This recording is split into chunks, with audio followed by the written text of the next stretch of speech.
ትንቢተ ኢሳይያስ ምዕራፍ 56 እግዚአብሔር እንዲህ ይላል፣ ማዳኔ ሊመጣ ጽድቄም ሊገለጥ ቀርቦአልና ፍርድን ጠብቁ ጽድቅንም አድርጉ። ይህን የሚያደርግ ሰው ይህንንም የሚይዝ የሰው ልጅ እንዳያረክሰው ሰንበትንም የሚጠብቅ እጁንም ክፋት ከማድረግ የሚጠብቅ ብፁዕ ነው።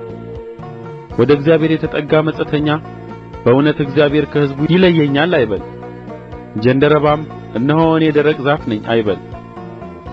እግዚአብሔር ሰንበቴን ስለሚጠብቁ ደስ የሚያሰኘኝንም ነገር ስለሚመርጡ ቃል ኪዳኔንም ስለሚይዙ ጃንደረቦች እንዲህ ይላልና በቤቴና በቅጥሬ ውስጥ ከወንዶችና ከሴቶች ልጆች ይልቅ የሚበልጥ መታሰቢያና ስም እሰጣቸዋለሁ።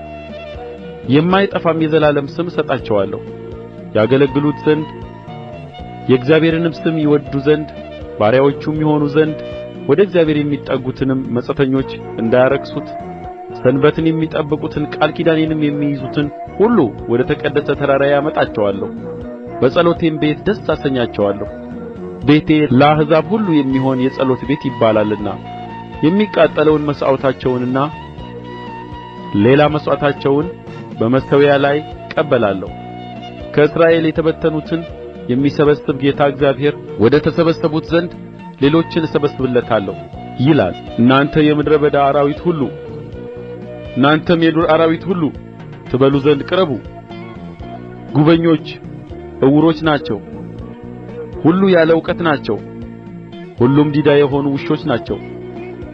ይጮኹም ዘንድ አይችሉም፣ ሕልምን ያልማሉ ይተኛሉ፣ ማንቀላፋትንም ይወድዳሉ። መብል ወዳጆች ከቶ የማይጠግቡ ውሾች ናቸው።